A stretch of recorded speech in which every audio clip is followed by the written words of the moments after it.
기도 드리겠습니다.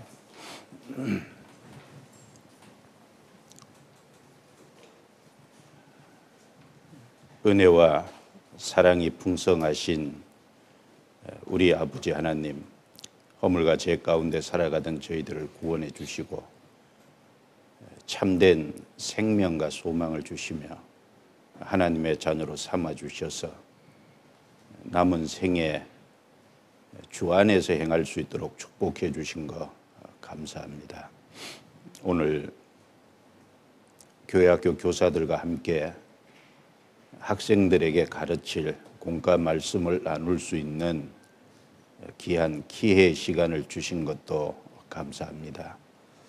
우리의 마음을 늘 새롭게 해주시고 붙잡아 주시옵소서. 우리에게 맡긴 일에 중차대함을 인식하고 깨어 있을 수 있도록 도와주시고 충성된 삶을 살아갈 수 있도록 도와주옵소서. 우리는 너무나 연약하고 부족합니다. 오직 주님의 인도하심과 도우심을 의지하고 사모합니다. 저에게 주님의 더 풍성한 생명과 사랑, 또 주님의 말씀, 주님의 인내하심, 주님의 충만하신 것으로 충만케 될 수 있도록 도와주옵소서. 시종을 오직 주께 의탁합니다. 우리를 구원해 주신 주 예수님 이름으로 기도드려옵니다. 아멘. 자, 성경 출애굽기를 찾겠습니다. 출애굽기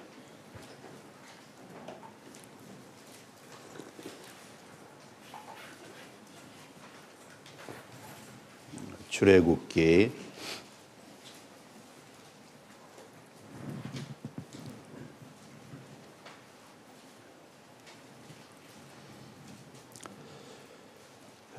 19장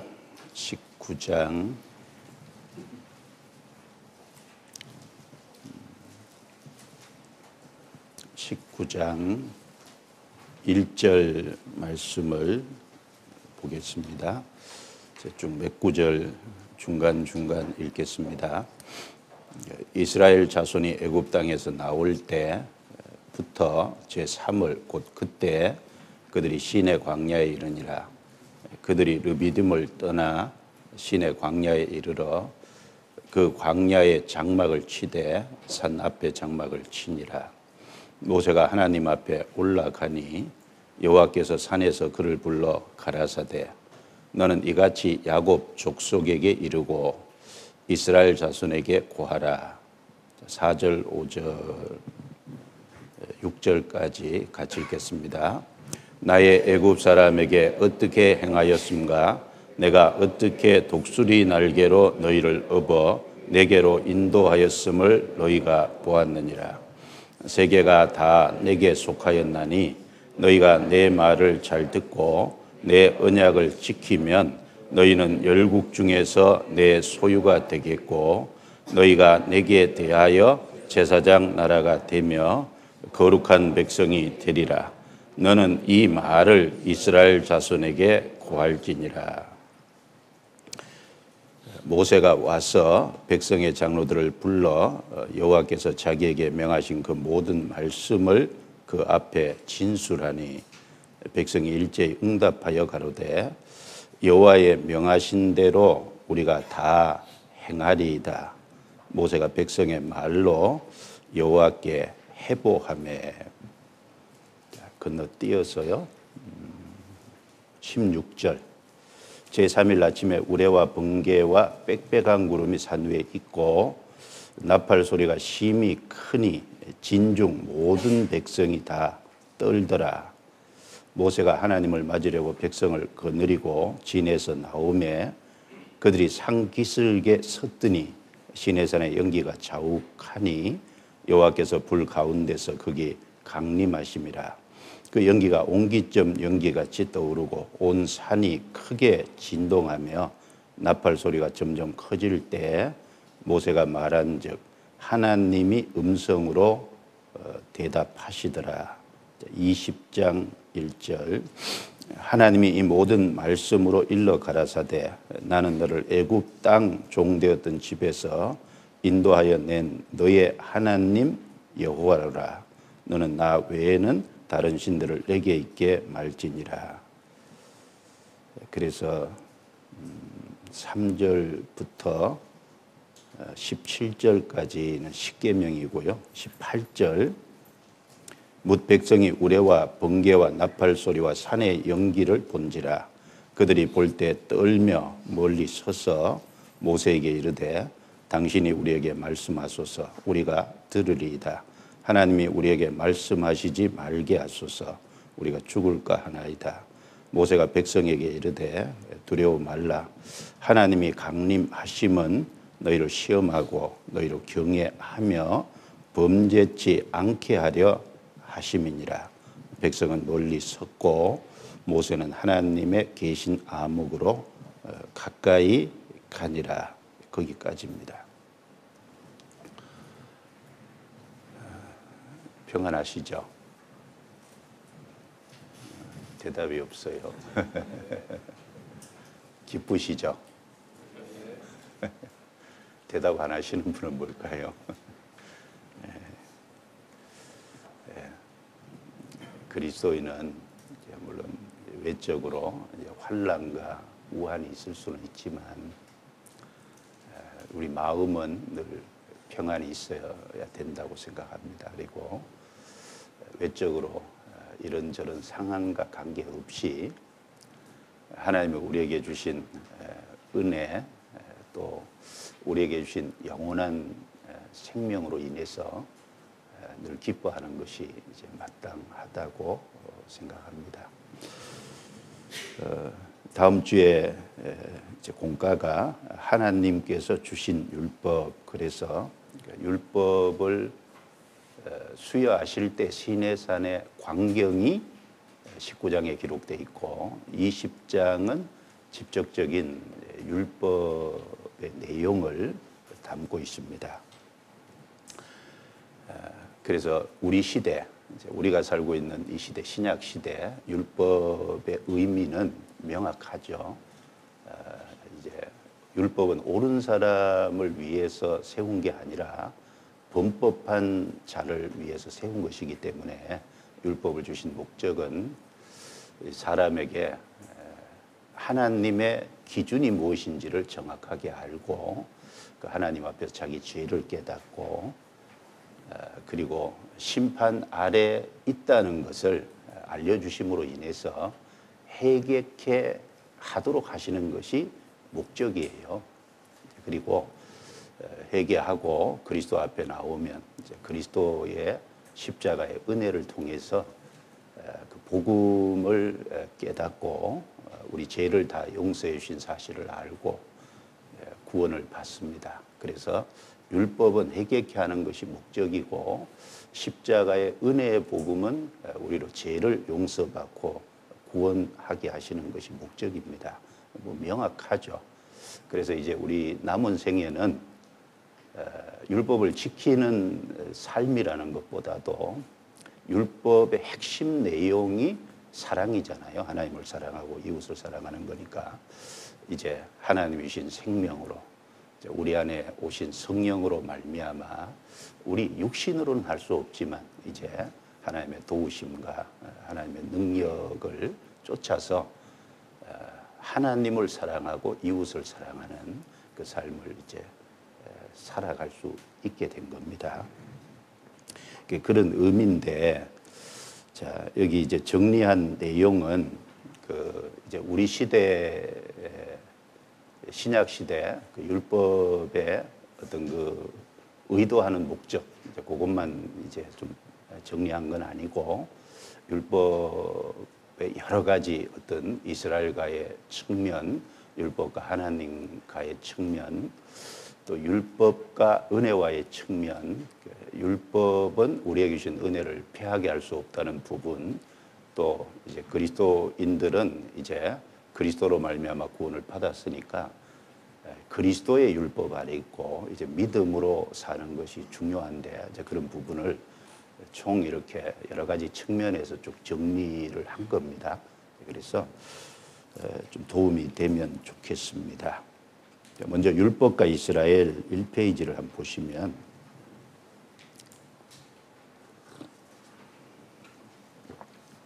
율법이 이스라엘 민족에게 어떤 의미가 있냐, 이스라엘 국가, 이스라엘 민족에게 어떤 의미가 있는지를 먼저 좀 생각을 해보면, 첫 번째는요, 열국 중에서 제사장 나라의 지위가 이제 부여됐다는 겁니다. 율법을 주심으로.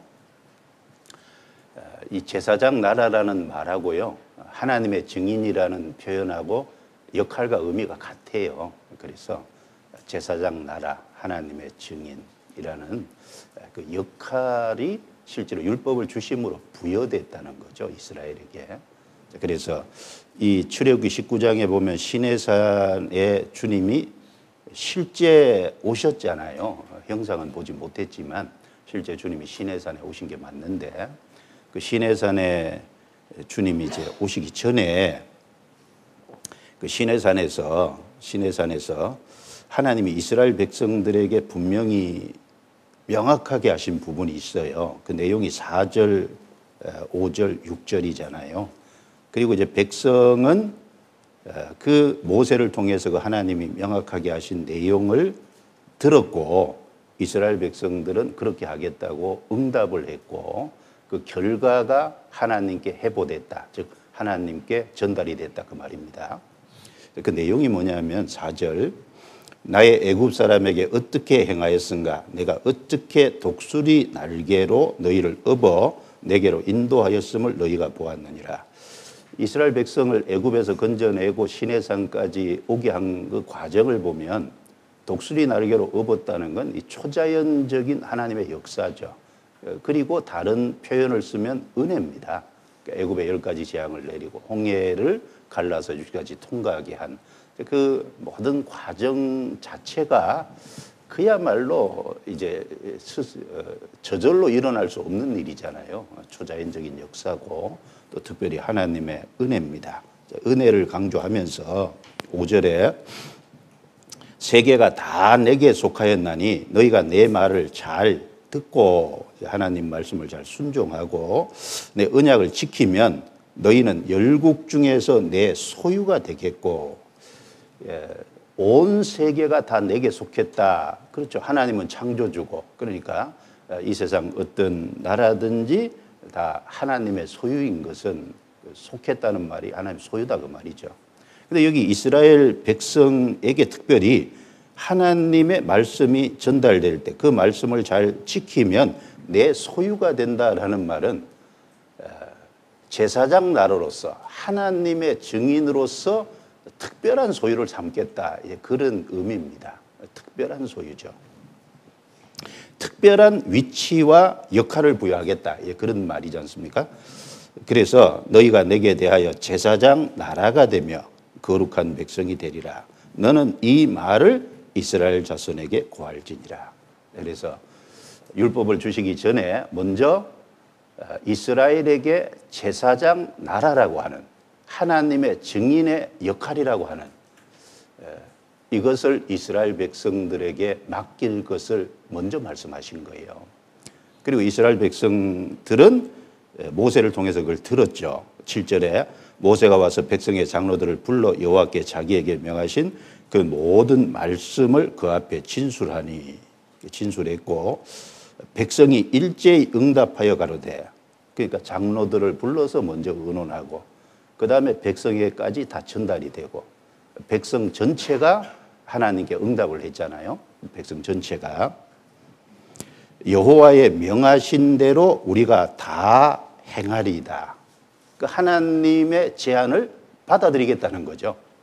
제사장 나라의 역할, 여호와의 증인의 역할을 받아들이겠다고 백성이 쉽게 말하면 아멘 한 겁니다. 그렇게 하겠습니다. 그 뜻이 하나님께 이제 전달이 된 거예요. 그리고 하나님이 시내산에 오셔서 십계명을 주신 거잖아요. 그러니까 이 율법이 수여된 것은 그 특별한 의미가 있죠. 이스라엘에게는 제사장 나라로서의 어떤 위치와 역할이 부여됐다는 거예요. 그러니까 제사장 나라라는 표현하고 하나님의 증인이라는 의미하고 역할과 의미가 동일합니다. 그래서 이 제사장은 이제 하나님과 이스라엘 백성들 사이에서요, 이스라엘 백성들을 대신해서 하나님께 제사를 드려주는, 즉 이스라엘 백성을 하나님께 가까이 나아갈 수 하도록 도와주는 역할을 하는 거잖아요. 이스라엘이 제사장 나라라는 것은 열국으로 말미암아 하나님께 나아오도록, 하나님을 가까이 하도록 도와주는 역할을 하나님이 주문하셨고 이스라엘 백성은 응답했단 말입니다. 그 결과 십계명이 부여된 거예요. 그러니까 율법이 주어진 것은 이스라엘 백성들 입장에서는 제사장 나라의 위치와 역할이 부여된 거다라는 측면이 있다는 겁니다. 그래서 여기서는 제사장 나라라고 그랬고 이사야 43장 1절에 보시면 찾지 않겠습니다. 43장 1절 야곱아 너를 창조하신 여호와께서 이제 말씀하시느니라 이스라엘아 너를 조성하신 자가 이제 말씀하시느니라 너는 두려워 말라 내가 너를 구속하였고 이 구속하였다는 건 이제 애굽에 400년 종살이 하는 데서 하나님이 특별한 기적과 은혜로 건져내신 거죠. 구속하였고 내가 너를 지명하여 불렀나니 너는 내 것이라. 너는 내 것이라는 이 표현하고 19장 5절에 내 소유가 되겠고라는 표현하고는 동일한 표현입니다. 동일한 표현이고 제사장 나라가 되며 이 표현하고 43장 9절에 그들로 증인을 세워서 자, 열국은 하나님에 대해서 아무도 모르잖아요. 하나님의 하시는 일에 대해서도 무지해요. 그러니까 누군가는 하나님과 하나님의 하시는 일을 열국에 전달해야 될 책임이 필요하거든요. 그래서 그 역할로서 이스라엘을 증인으로 삼은 거잖아요. 제사장 나라 하나님의 증인, 동일한 역할과 위치입니다. 자, 2페이지. 그래서 너희는 나의 증인, 나의 종으로 택함을 입었다. 이렇게 말씀을 하셨고요. 두 번째는 이 율법이 주어짐으로써 이스라엘 측면에서는 선민 국가로서의 기틀이 세워지고 선민으로서 역사가 시작됐다라고 볼 수 있겠죠. 왜냐하면 어느 나라건요, 법이 없다면 무질서하고 백성은 방종할 수밖에 없어요. 법이 세워졌다는 것은 어떤 국가로서의 기틀이 세워지는 걸 말하잖아요.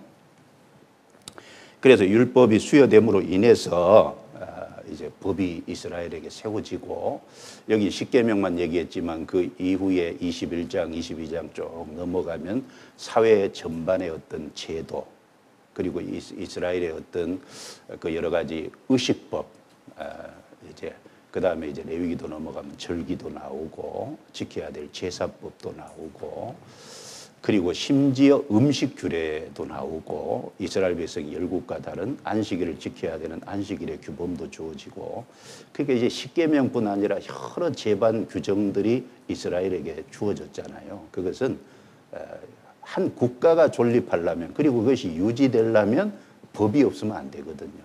그래서 그 법을 통해서 선민 국가로서의 특별히 기틀이 세워지고 선민으로서 역사가 시작된 그런 부분이 있습니다.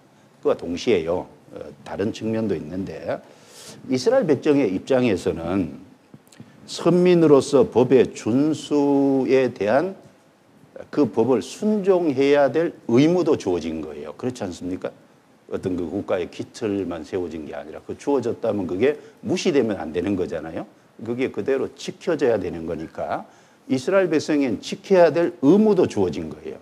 그리고 그걸 지킴으로써 축복을 받고 안 지킴으로써 저주를 받는 그러니까 지키냐 안 지키냐에 따라서 축복과 저주도 동시에 주어진 것이 되는 겁니다. 그러니까 참 여러 가지 측면이 있죠. 그리고 세 번째 우리가 하나 좀 생각해야 될 것은 이스라엘에게 먼저 은혜가 주어지고 후에 율법이 수여됐다는 거예요. 먼저 율법부터 수여된 게 아니라는 겁니다. 그러니까 틀림없이 은혜가 먼저 베풀어졌어요. 애굽에 10가지 재앙이 내렸잖아요. 양의 피를 통해서 이스라엘 장자가 심판의 재앙에서 건진받았잖아요. 그리고 이스라엘 백성은 홍해를 갈라 통과했지만 애국 군대는 거기다 수장이 됐죠. 자, 그래서 그런 과정이 있었기 때문에 이스라엘 백성들이 애굽에서 나왔던 겁니다. 시내산까지 올 수 있었다는 거예요. 그러니까 은혜가 특별히 먼저 베풀어진 거예요. 그리고 난 이후에 율법이 주어졌다는 겁니다. 그래서 여기도 분명히 은혜를 강조하죠. 출애굽기 19장 4절에 나의 애굽 사람에게 어떻게 행하였음가? 내가 어떻게 독수리 날개로 너희를 업어 내게로 인도하였음을 너희가 보았느니라. 하나님의 은혜를 강조하잖아요. 그리고 그 다음에 제사장 나라의 역할을 얘기하면서 그 다음에 율법이 주어지잖아요. 그래서 율법이 주실 때 출애굽기 20장도 한번 봐요. 20장 1절에 보면 3절부터는 제1계명이 들어가잖아요. 근데 1, 2절을 같이 읽어보죠.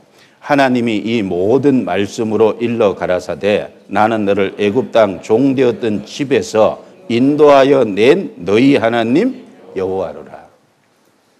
자, 애굽 땅 종되었던 집에서 인도하여 낸 은혜잖아요. 은혜.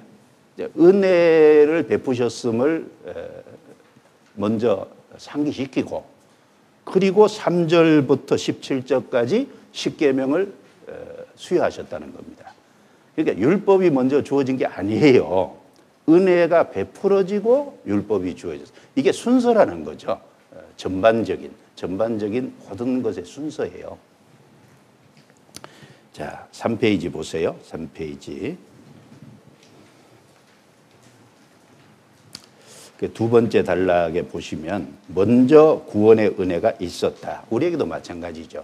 구원의 은혜가 있었죠. 순서적으로 하나님의 은혜로 구원받은 사람들에게 하나님의 말씀을 순종하며 살도록 율법이 주어진 것이다. 율법의 행위에 의해 구원을 받으려는 율법주의는 이 순서를 뒤집는 것이다. 사람이 거룩하게 사는 일을 명하는 율법이 삶에 이루어지기 위해서는 사람을 근본적으로 거룩하게 바꾸어 놓는 하나님의 은혜가 먼저 있어야 한다. 이게 반드시 순서인 겁니다. 그래서 하나님은 은혜를 베풀지 않고 무조건 지키라 이렇게 이제 말씀하는 게 아니고 지킬 수 있는 힘을 주시고 지키라고 해야 되잖아요.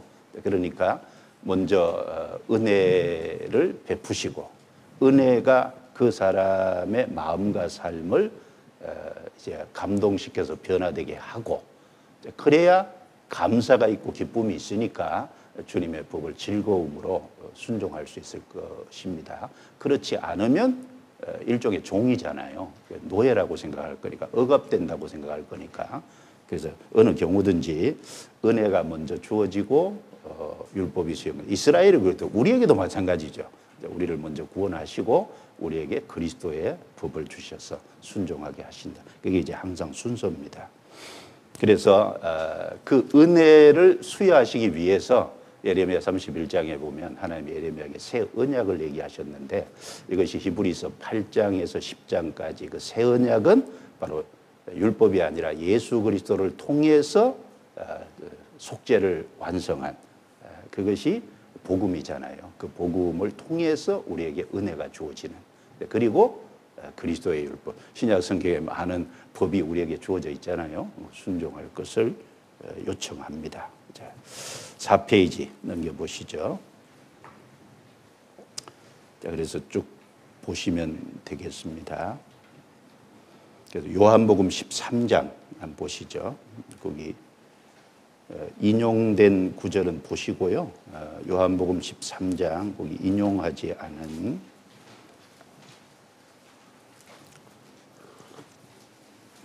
34절, 35절, 34절, 35절 같이 읽어보겠습니다.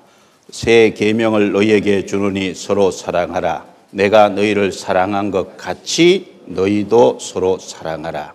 너희가 서로 사랑하면 이로써 모든 사람이 너희가 내 제자인 줄 알리라. 자, 여기 이웃을 사랑하라라는 말씀을 주시면서 새 계명을 너희에게 주노니 서로 사랑하라. 사실은 새 계명하고 옛 계명이 같은 거예요. 옛 계명도 하나님을 사랑하고 이웃을 사랑하라는 거잖아요. 새 계명도 하나님을 사랑하고 이웃을 사랑하라는 거잖아요. 그러면 왜 새 계명이라는 걸 강조했냐? 바뀐 게 있죠. 무엇이 바뀌었냐? 내가 너희를 사랑한 것 같이라고 하는 것이 추가돼 있잖아요. 어떻게 사랑하셨죠? 목숨을 십자가에 내어주시고 우리의 죄를 짊어지시고 형벌을 대신 담당하신, 먼저 베풀어 주신 복음의 은혜가 있다는 거예요. 사랑이 있다는 겁니다. 사랑한 것 같이 사랑을 경험했으면 그 말이잖아요. 그러니까 이 요한복음 13장 34절 35절 말씀은요, 불신자는 이 말을 받을 수가 없어요. 내가 너희를 사랑한 것 같이. 하나님의 사랑을 못 받았거든요. 그러니까 사랑할 수 있는 힘도 없죠. 근데 우리는 사랑할 수 있는 힘이 있는 것은 사랑을 받았기 때문에. 그래서 그걸 강조하고 있습니다. 고린도전서 9장 찾아보죠. 고린도전서 9장.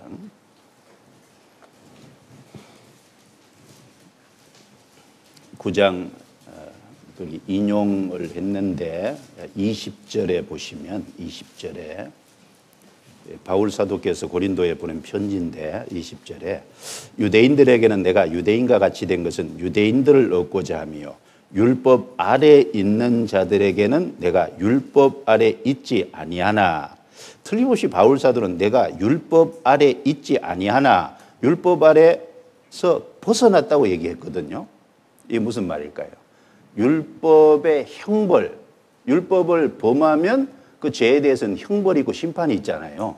그 율법의 정죄, 심판과 형벌 아래는 내가 있지 않다. 왜? 예수님이 대신 해 주신 것을 받아들였으니까 거긴 벗어났잖아요. 근데 이제 또 하나 주어진 게 있죠. 21절에 같이 읽겠습니다. 율법 없는 자에게는 내가 하나님께 율법 없는 자가 아니요 도리어 그리스도의 율법 아래 있는 자나 율법 없는 자와 같이 된 것은 율법 없는 자들을 얻고자 함이라. 그리스도의 율법 아래 내가 있다 그랬거든요. 그렇죠. 십계명이라는 죄를 범하면 심판받고 멸망받는다는 그 법에서는 벗어난 건 맞아요. 그런데 그리스도의 율법 아래 있다. 우리는 구원받아서 그리스도에 속했잖아요. 그리스도의 율법 아래 있다는 게 어떤 의미일까? 좀 잘 정리를 하면 구원을 받아서 이제 주님과 우리의 관계를 한번 생각해 보면 될 거예요. 그리스도는 우리의 남편이 됐죠. 나는 아내가 됐잖아요. 구원받아서 주님은 우리의 주가 됐잖아요. 나는 종이 됐잖아요. 그렇죠?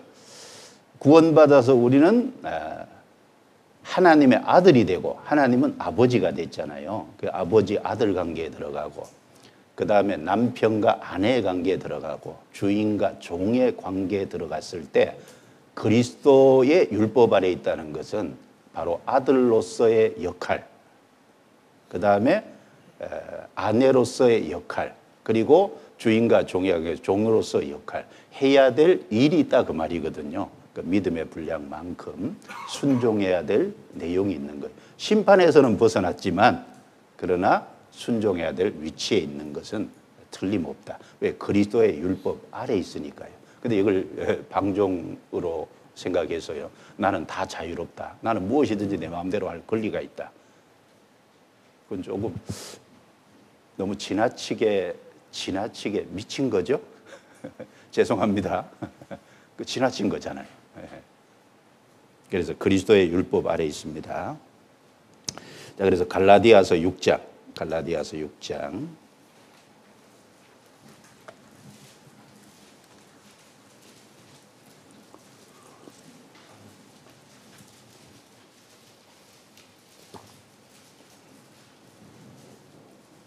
갈라디아서 6장 2절입니다. 같이 읽어볼까요? 너희가 짐을 서로 지라. 그리하여 그리스도의 법을 성취하라. 자, 어떤 형제 자매가 너무 힘들어서 이제 감당할 몫이 못 되면 스스로 감당할 수 있는 건 감당해야죠. 그런데 감당하기 어려워하면 좀 도와주면 훨씬 쉽잖아요. 너희가 짐을 서로 지라 그러면 나누어서 좀 져주라 그 말입니다. 그리하여 그리스도의 법을 성취하라. 그래서 그리스도의 법이 무슨 법일까요? 사랑의 법이잖아요. 하나님을 사랑하고 이웃을 사랑하는. 그래서 주님이 우리를 사랑한 것을 알면 우리는 도움을 받았잖아요. 그러니까 우리도 다른 사람을 도와서 좀 힘들어하는 부분을 이겨갈 수 있도록 기도해 줄 수 있잖아요. 그리고 너무 경제적으로 힘들고 어려우면 사업하는데 우리가 도와줄 필요는 없죠. 그건 사업이니까. 그러나 어떤 너무 가난해서 정말 경제적으로 어려우면 조금 도와줄 수 있죠. 그렇죠? 그게 그리스도의 법이잖아요. 어떤 다른 부분에서도 너무 힘들어하면 도와줄 수 있는 부분들이 있겠죠. 그리고 교사들은 특별히 학생들의 신앙을 돕는 입장에 있잖아요. 섬기는 입장에 있잖아요. 필요한 것이 무엇인지를 알고 도와주려고. 섬기는 것은 필요를 채워주는 게 섬기는 거예요.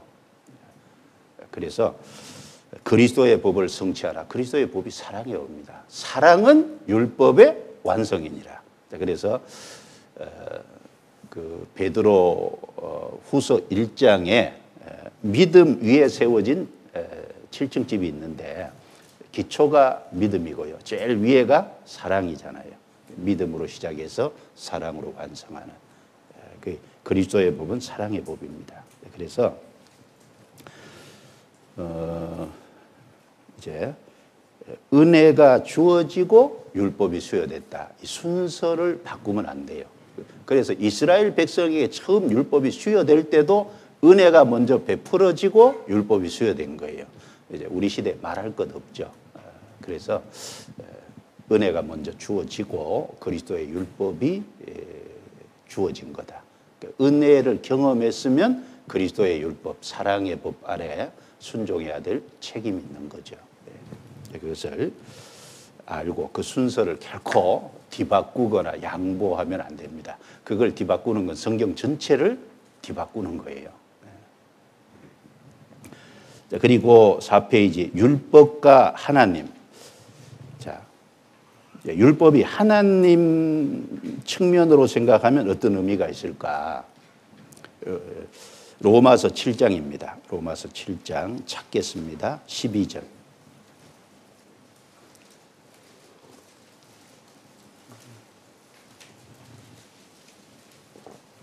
로마서 7장 12절 같이 읽어볼까요? 이로 보건대 율법도 거룩하며 계명도 거룩하며 의로우며 선하도다. 자, 율법은 거룩하다고 했어요. 그리고 계명도 거룩하고 의롭고 선하다. 자, 하나님은 거룩하고 의롭고 선한 분이에요. 자, 법이 만들어진다는 것은요. 원래 바른 측면에서는 법을 만든 분이 그 법 안에 들어있는 이제 여러 가지 어떤 기준이 있잖아요. 그 법을 만든 분이 그 기준에 원래 부합이 돼야 되잖아요. 율법은 하나님이 만드신 거니까 하나님의 성품이 사실은 잘 드러나 있는 거예요. 하나님의 기준, 하나님의 성품, 하나님 신이니까 속성이라 그러죠. 하나님의 속성이 율법 아래 잘 나타나 있는 겁니다. 그래서 율법은 하나님의 거룩하심이 무엇인지, 하나님의 선하심이 무엇인지, 하나님의 의로우심이 무엇인지를 잘 드러내고 있다는 거예요. 그런 의미에서 하나님의 성품과 기준을 나타낸다라는 겁니다. 그래서 그 법 앞에 서면 하나님은 거룩하고 의롭고 선하니까 우린 피조물이잖아요. 하나님은 거룩한데 나는 타락되어 있고, 하나님은 의로우신데 나는 불의하고, 하나님은 선하신데 나는 악하다는 것을 발견하게 되는 거죠. 그게 이제 원래 그 목적이죠. 자, 3번입니다. 하나님 측면을 생각해 봤고, 그리고 아브라함은 믿음 때문에 하나님께 받아들여졌다. 이것도 좀 잘 생각할 필요가 있죠. 행위냐 믿음이냐. 행위라는 건 율법을 지키는 행위를 말하잖아요. 아브라함은 율법의 행위로 하나님이 받아주신 거냐, 믿음으로 받아주신 거냐. 창세기 15장 6절에요. 아브라함이 여호와를 믿으니 여호와께서 이를 그의 의로 여기셨다. 성경에 믿음이라는 단어가 처음 나오는 것이 창세기 15장 6절이에요. 믿음을 최초로 언급하시면서 의하고 연결시켜 놨잖아요. 의로 여기심을 받았다는 건 의롭다함을 받았다, 구원받았다, 같은 의미잖아요. 그래서 믿음으로 의롭다함 받고 믿음으로 구원받는다는 진리를 믿음이라는 단어를 최초로 사용하신 곳에서 명확히 하신 겁니다. 원래 최초 언급이라는 언급의 법칙이라는 게 있어요. 그게 하나님이 어떤 단어나 주제를 최초로 언급하셨을 때요, 그 최초로 언급한 곳에서 하나님의 심중에 있는 하나님의 뜻을 나타내셨다는 거예요. 그게 최초 언급의 법칙입니다. 그러니까 믿음을 최초로 사용할 때 의와 연결시켜 놨잖아요. 믿음으로 의롭다함 받는. 성경 전체가 그 진리를 말씀하고 있는 거죠. 그래서 갈라디아서 3장 6절부터 9절. 그래서 창세기 15장 6절을 인용한 것이 로마서 4장에도 있고 갈라디아서 3장에도 있는데, 갈라디아서 3장 6절부터 9절에요. 아브라함이 하나님을 믿음에 이것을 그에게 의로 정하셨다 함과 같으니라. 창세기 15장 6절을 인용했죠. 그런즉 믿음으로 말미암은 자들은 아브라함의 아들인 줄 알지어다.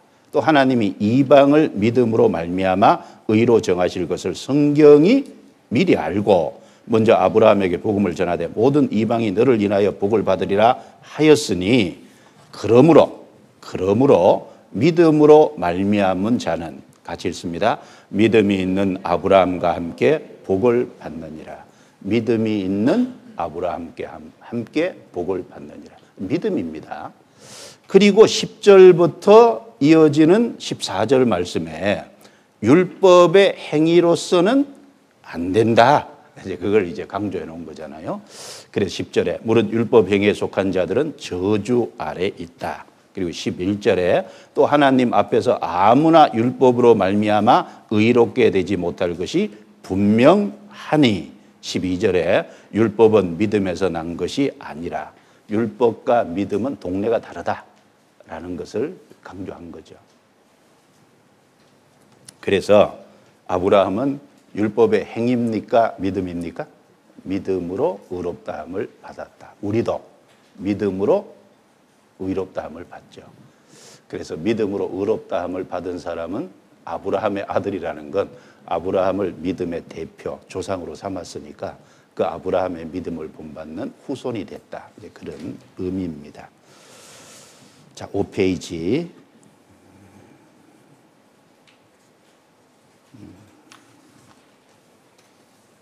5페이지. 자, 4번요. 큰 4번. 그러면 왜 율법이란 것이 이스라엘 백성에게 수여되었는가? 그래서 네 가지를 언급했는데요. 자, 첫 번째는 자기 의로, 즉 자기 의로 하나님께 나아갈 수 없다는 걸 알려주시기 위해서예요. 그러니까 율법은 하나님의 의가 무엇이라는 걸 알려주잖아요. 그러니까 그 율법 앞에 서면 나는 안 된다는 것을 발견하잖아요. 이게 자기 의로는 하나님 앞에 나갈 수 없다는 걸 발견케 해주기 위함입니다. 그래서 그 밑에서 첫 번째 단락이요. 그러므로 하나님은 이스라엘 백성들의 연약한 상태를 드러내셔야 했습니다. 로마서 5장 20절에 율법이 가입한 것은 범죄를 더하게 하려 함이라. 범죄를 더한다는 게 이미 범죄했지만 그 범죄를 깨닫도록 하시기 위한 거죠. 원래 처음 출애굽기 19장에 보면 하나님이 율법을 주신다라고 이렇게 제사장 나라의 역할을 주문하면서 너희는 내 말을 다 지키고 그랬는데 이스라엘 백성들이요 다 행하리이다. 아유 자신만만해요. 그래서 사실 그것도 좀 하나님 모실 때 지키겠냐? 예, 다 지키겠습니다. 답을 하기는 했는데 정말 자기 연약함을 좀 알기 때문에 조심스럽게 답을 하는지 아니면요 막 자신만만하게 막 지킬 수 있는 것처럼 답을 하는지 하나님은 보셨을 거 아니에요. 후자로 얘기했다면 하나님이요 이것들 봐라. 그렇죠? 그러니까 이제 사람은 자신의 연약함을 알아야 되는데 자신만만해. 자신만만하니까요 못 지킨다는 걸 알려줘야 되거든요. 그렇지 않습니까? 그래서 연약한 상태를 드러내야 돼요. 드러내야 자기 의로 하나님께 나아갈 수 없다는 걸 알 수 있잖아요. 자, 그리고 두 번째, 하나님의 의롭게 보시는 기준이 무엇인지를 명시하기 위하여 주셨습니다. 그래서 즉 하나님의 표준을 보여주신 거죠. 그 밑에 단락이요. 천지 창조, 대홍수, 바벨탑의 혼란, 소돔의 멸망, 출애굽 등에서는요. 뭐가 드러났죠? 하나님의 능력이 나타난 거예요. 능력. 특별히 능력이 드러난 겁니다. 모세 율법과 이스라엘에 대한 하나님의 징벌을 통해서는 뭐가 나타났죠? 하나님의 거룩이 드러난 거예요. 거룩. 모세의 율법 속에는 하나님의 성품, 하나님의 기준, 하나님이 거룩하신 분이잖아요. 그 하나님의 거룩을 드러내신 겁니다. 복음에는 하나님의 사랑이 드러나 있죠. 그러니까 하나님의 능력, 하나님의 공의와 거룩, 하나님의 사랑 다르잖아요. 측면이. 그러니까 율법에는 하나님의 거룩이, 십자가에는 하나님의 사랑이 드러나 있는 거죠. 그래서 현대 신학의 오류 중에 하나는 하나님의 사랑을 하나님의 능력과 거룩에서 분리하는 데 있습니다. 보세요. 요즘 교회가 타락됐다는 게요. 하나님은 무조건 받아주는 것처럼 얘기해요. 그러니까 회개 없는 구원이잖아요. 그게 이제 지식이죠, 지식. 그러니까 하나님의 능력을 통해서 하나님의 존재가 나타나잖아요. 그리고 하나님의 율법을 통해서 하나님의 거룩과 하나님의 심판이라는 공의가 나타나지 않습니까? 그걸 이룬 이후에 하나님의 사랑을 전해야 되는데 하나님에 대해서는 뭐 요즘에 하나님 자체를 불신하는 경우가 너무 많잖아요. 십자가에서 기적은 다 빼버리잖아요. 현대신학이 기적을 다 빼버리죠. 그 다음에 율법을 다 제해버려요. 제가 마가복음을 공부할 때 마가복음을 누가 이제 우리나라에서 이제 유명한 목사, 누구라고 얘기하긴 그렇고 유명한 목사가 있어요. 그분이 이제 설교도 잘하고 그러니까 이분이 마가복음, 제가 마가복음을 공부하기 위해서 마가복음의 설교를 어떻게 했냐. 그분이 이제 교회 안에서 설교한 걸 정리하는 설교집이더라고요. 그래서 제가 관심이 있어서 어떻게 설교했나 사서 일부러 마가복음을 찬찬히 다 읽어봤어요. 그분이 설교한 걸. 근데 제가 읽으면서요. 틀린 말은 하나도 없어요. 그런데 뭐가 문제인지 아세요? 그리고 설교도 서론, 그 다음에 중간에 본론, 그리고 클라이막스 너무 설교를 잘해요. 근데 뭐가 문제냐? 마가복음의 죄, 심판, 멸망에 대한 얘기, 지옥에 대한 얘기는 하나도 설교 안 했어. 무슨 얘기인지 아시겠죠? 복음만 쫙 얘기해요. 복음을 항상 얘기하더라고. 그런데 죄는 얘기를 안 해. 희한하잖아요. 그러니까 하나님의 능력과 하나님의 거룩에서 사랑을 분리시키면요. 사랑만 가지고 구원받는 게 아니거든요. 그래서 현대 신학의 문제가 그거예요. 다른 교회의 문제점들이 그겁니다. 근데 우리 교회는 하나님의 존재에 대해서 쭉 먼저 얘기하고 기적을 얼마나 많이 얘기해요. 그리고 그 다음에 죄 얘기도 분명히 하고 지옥 얘기해놓고 그리고 복음 얘기하잖아요. 복음을 냅다 던지는 게 아니죠. 그래서 이게 제가 그 마가복음 읽으면서 문제점이 뭔지 확실히 알았어요. 그래서 하나님이 의롭게 보시는 기준이 무엇인지를 분명히 해야 됩니다.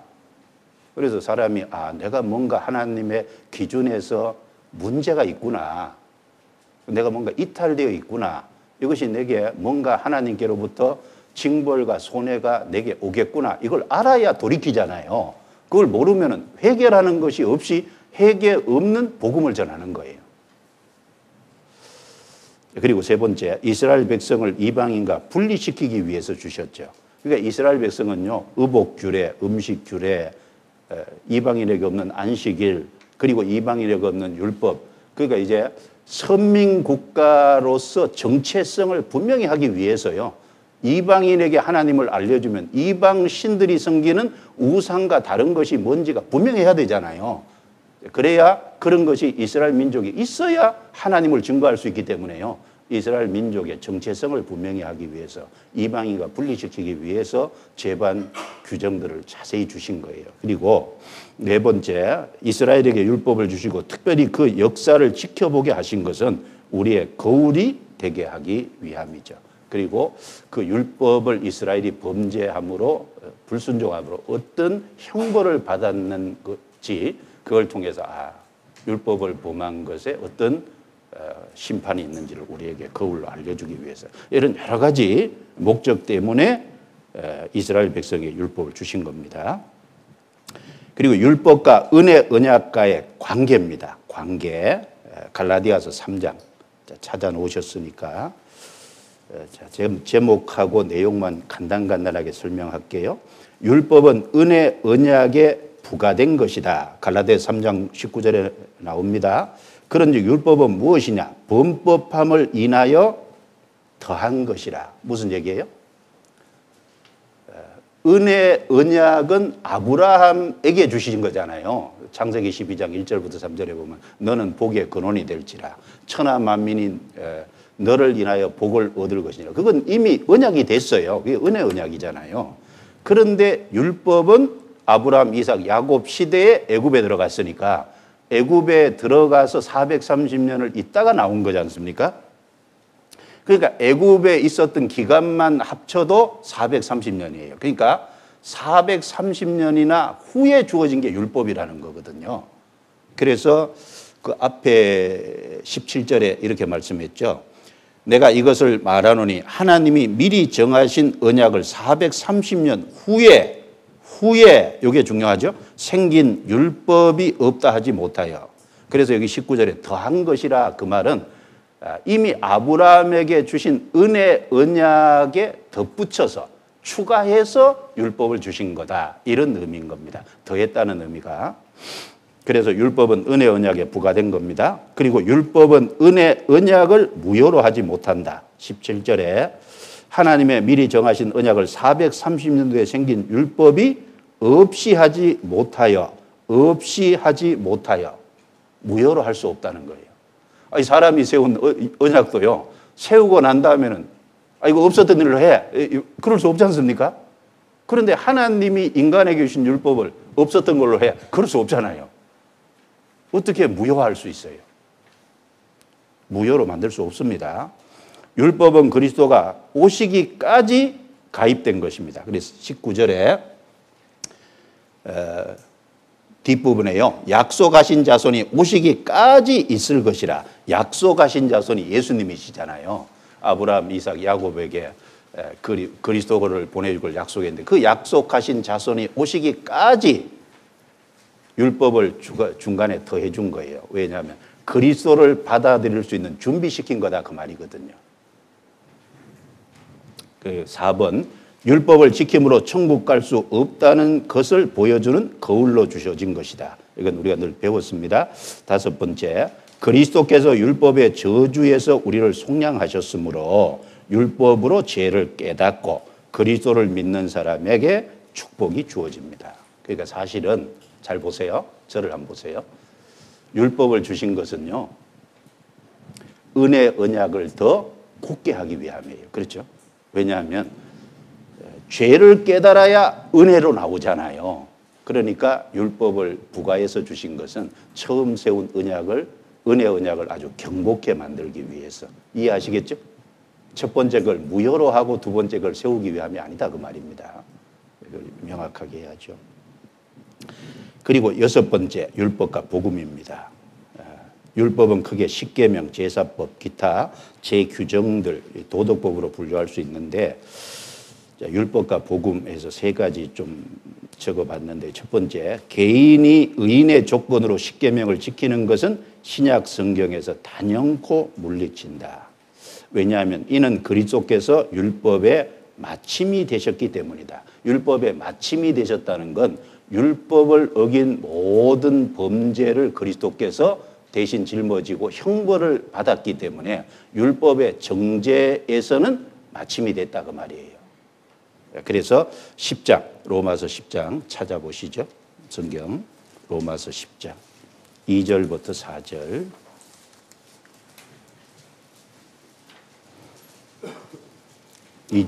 4절. 자, 같이 읽겠습니다. 내가 증거하노니 저희가 하나님께 열심히 있으나 지식을 좇은 것이 아니라 하나님의 의를 모르고 자기 의를 세우려고 힘써 하나님의 의를 복종치 아니하였느니라. 그리스도는 모든 믿는 자에게 의를 이루기 위하여 율법의 마침이 되심이니라. 이거 중요한 구절입니다. 율법의 뭐가 됐어요? 마침이 되셨다. 율법을 범한 죄를 예수님이 종결시켰어요. 왜? 다 이루었다고 하셨잖아요. 영원한 속죄를 이루셨잖아요. 세상 죄를 짊어지셨잖아요. 율법의 마침이 되셨어요. 그리고 두 번째, 구약의 제사법과 먹고 마시는 규례들은 그리스도의 그림자이므로 실체 되신 그리스도께서 오신 이후에는 더 이상 지킬 필요가 없죠. 예를 들면 뭐 칠절기라든지 구약의 성전에서라든 제사법이라든지 레위기 11장에 먹고 마시는 어떤 규제라든지 만약에 그걸 구분한다면 지금도 우리는 돼지고기 먹으면 안 되잖아요. 장어 잡수시면 안 되죠. 맛있는데. 근데 그거는 이제 그림자고 실체는 그리스도와 그리스도의 복음을 깨달은 성도들의 신앙생활을 교훈적으로 받으면 되는 거예요. 그리스도와 성도가 실체고 구약은 다 의식법은 일종의 그림자니까 예수님이 오셔서 성취하시고 난 이후에는 의식법이 문자적으로 지켜질 필요는 더 이상 없다라는 거죠. 그런데 지금 시대에도 모 교단에서요 절기를 지금도 그대로 지켜야 된다고. 안식교인들은 안식교를 그대로 안식일을 그대로 지켜야 된다고. 안식일이 뭔데요? 뭔가 그걸 잘못 오해한 거예요. 그리고 세 번째, 율법 시대는 외적인 계명으로 문자의 시대이고 신약 시대에는 내적인 능력으로서 성령 시대이다. 문자의 시대와 성령 시대는 다르죠. 자, 그래서 고린도후서 3장입니다. 찾아보시죠. 고린도후서 3장. 이제 믿는 사람 속에 성령이 오시잖아요. 마음의 성령으로 하나님의 말씀을 따라서 움직이도록 역사하시죠. 6절에 저가 또 우리로 새 언약의 일꾼 되기에 만족해 하셨으니 의문으로 하지 아니하고 오직 영으로 함이니 의문은 죽이는 것이요 영은 살리는 것입니다. 돌에 써서 새긴 죽게 하는 의문의 직분도 영광이 있어 이스라엘 자손들이 모세 얼굴에 없어질 영광을 인하여 그 얼굴을 주목하지 못하였거든. 하물며 영의 직분이 더욱 영광이 있지 아니하겠느냐. 의문, 영 이렇게 대비를 해놨잖아요. 의문이라는 게 글자입니다. 글자. 그리고 영은 성령을 말하시죠. 믿는 사람 속에 성령이 영혼 속에 들어오시잖아요. 성령이 죄를 깨닫게 하고 성령께서 복음을 깨닫게 해서 죄 용서를 받은 그 사실을 믿게 하시고 믿는 그 사람 속에 성령이 우리 영 속에 오셔서 주합하는 자는 한 영이 되고 그 성령이 우리 마음에 하나님의 말씀을 깨닫게 해서 이끌고 가신다 그 말이잖아요. 그래서 글자 시대와 성령 시대는 다르죠. 그리고 율법이란 자, 쭉 제목만 읽어볼게요. 율법을 지킴으로는 성령을 받지 못한다. 율법 안에서 의롭다함을 얻지 못한다. 율법을 지키려면 완벽히 지켜야 하는데 그럴 사람이 없다. 왜? 사람은 타락된 죄의 기질을 갖고 있으니까요. 율법은 능히 살게 하지 못한다. 율법은 죽이는 것이잖아요. 살게 하는 법으로 준 게 아니죠. 죄를 깨닫고 심판날에 있다는 건 죽이는 거죠. 죽이는 거. 율법만 붙잡으면 죽어요. 결국은. 그리스도에게 나와야죠. 율법은 범법함을 인하여 은혜 언약에 추가한 것이다. 율법은 뭐뭐까지라는 한계가 있다. 약속하신 자손이 오시기까지라는 제한적인 부분이 있죠. 율법은 모든 것을 제 아래 가둔다. 율법은 우리를 그리스도에게로 인도하는 몽학선생이다. 율법은 세상의 초등학문이다. 율법은 시내산이 있는 지금의 예루살렘과 같다. 그러니까 이 지금이라는 게 우리 시대 말고요. 예수님 그 사도 예수님 후에 사도들이 전도할 그 시대 예루살렘은요. 율법주의자들이 가득 잡고 있었잖아요. 율법은 못 지키면 저주가 따른다. 그리고 예수님에 비하면 율법은 약하고 천한 것이다. 왜? 사람을 구원시킬 수 없기 때문이다. 갈라디아서 4장 9절에 약하고 천한 초등학문으로 돌아가서 다시 저희에게 종노릇 하려 하느냐. 우리는 율법 아래 있지 않습니다. 은혜 아래 있고 그리스도 아래 있어요. 그리스도의 율법 아래 있습니다. 그리스도가 붙어야죠. 그리고 믿음. 자, 믿음. 여기도 제목만 읽겠습니다. 하나님의 아들이 되는 것은 믿음으로 된다. 의롭게 되는 것도 믿음으로 된다. 성령도 믿을 때 오신다. 그리스도의 복음을 발견하면 진리로 말미암아 자유를 가진다. 그리스도인은 믿음으로 선다. 그래서 로마서 5장 2절에요. 또한 그로 말미암아 우리가 믿음으로 서 있는 이 은혜에 들어감을 얻었으며 믿음으로 서 있는 이 은혜에 들어갔다. 은혜를 통해서 믿음 위에 서 있다. 그 말입니다. 여섯 번째, 믿음으로 행한다. 그래서 믿음으로 믿음에 이르게 하나니. 앞에 믿으면 구원 얻는 믿음이고 믿음에 이르게 하나니는 생활 속의 믿음이죠. 그리고 일곱 번째, 믿음으로 세상을 이긴다. 세상을 이기면 이것이니 우리의 믿음이니라. 그래서 이제는 하나님을 믿는 믿음, 복음을 믿고 그 안에 하나님과 하나님의 약속의 말씀을 신뢰하는 믿음으로 살 때 성령께서 그 믿음을 굳건히 해주시고 성령이 인도하시고 능력을 주셔서 살아가도록 하십니다. 그래서 율법을 이제 여러 가지 측면에서 쭉 말씀드렸으니까 개인이 먼저 잘 소화하셔야 돼요. 정확하게 아셔야 됩니다. 그래야 개인 신앙이 더 확실해질 거예요. 그리고 이제 학생들에게 도와줄 수 있는 부분도 생길 겁니다. 기도하겠습니다. 하나님 감사합니다. 우리에게 성경을 주시고 또 율법을 주셔서 죄를 깨닫게 해주시고 그리스도를 통해서 구속함을 얻도록 도와주신 은혜를 감사합니다. 하나님께서 은혜를 경고케 하기 위해서 율법을 세우신 줄 믿고 감사합니다. 우리가 율법과 은혜의 관계를 더욱 분명히 알므로 우리 안에 믿음이 더 경고케 도와주시옵소서.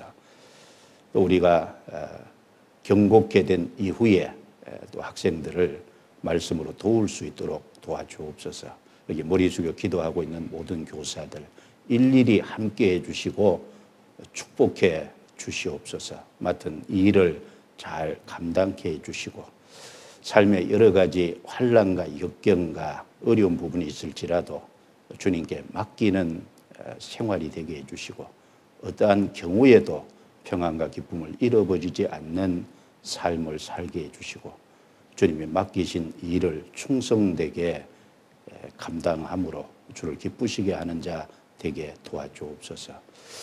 또 교회 학교 우리에게 맡긴 아이들 어떻게 도와줄지를 고민하고 또 실제적으로 돕고 섬길 수 있도록 도와주옵소서. 우리를 구원해 주신 주 예수님 이름으로 기도드리옵니다. 아멘.